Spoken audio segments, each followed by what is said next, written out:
Moving back to the business scene in Vietnam, how would it potentially have an impact on Vietnamese businesses, Dylan? Right. Well, it's more than just a pledge to strengthen cybersecurity. We are talking about the Hanoi Convention, obviously. So a couple of days ago, we just finished Hanoi Convention with great success. And it also opened doors for Vietnamese companies to meet international standards and compete on the global stage.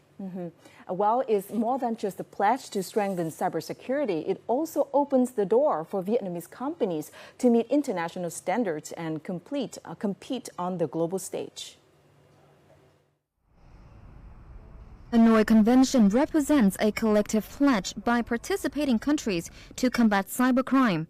The convention is expected to narrow legal gaps between nations while enabling Vietnam to align with global security standards.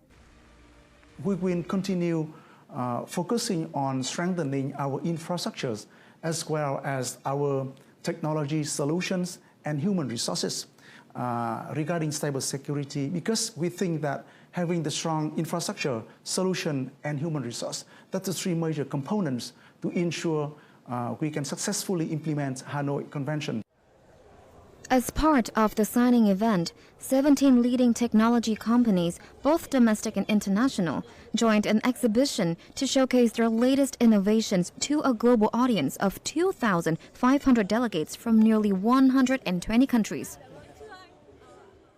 And I believe in the future we will have more products and services made in Vietnam that, we will become a unicorn trusted by other companies around the world. That's something I believe with the skill and the talent that we have nowadays, that's very talented people. A report from the Ministry of Information and Communications shows that in 2024, Vietnam's cybersecurity industry generated around $273 million in revenue, marking a 30% year-on-year increase. Now, to understand more about the opportunities for Vietnamese businesses in the field of technology and cybersecurity, we are joined by Bruno Sivanadan, co-chairman of the Digital Sector Committee, EuroCham. Well, first of all, thank you for being with us today. How do you think the Hanoi Convention may influence foreign investment in Vietnam's cybersecurity sector?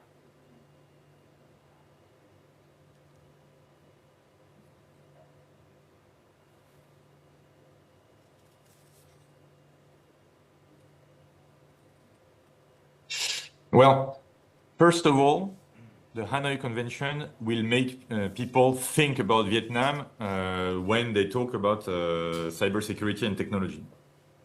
This is why it's a very good sign for the technological sector in Vietnam. Secondly, it will sort of force the Vietnamese company to reach international standards, to follow them. And if in a couple of years it is proven that you can work with a Vietnamese company, you can trust that it is following the international standards, it will mechanically entice people to invest more and more in Vietnam.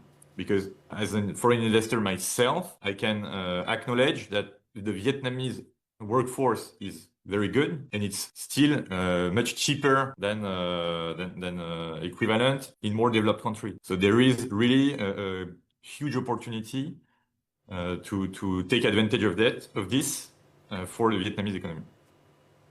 So Bruno, how do you think these Vietnamese tech companies can attract and retain these international partners with the Hanoi Convention income?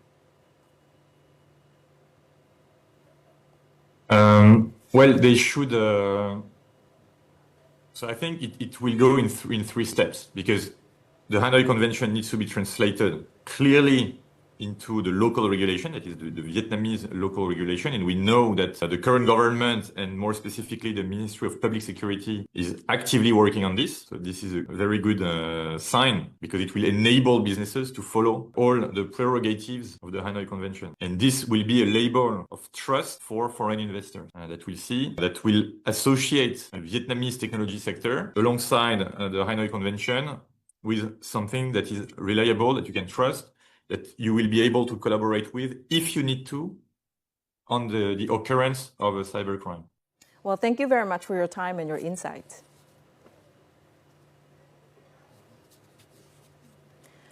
Now moving on to other news.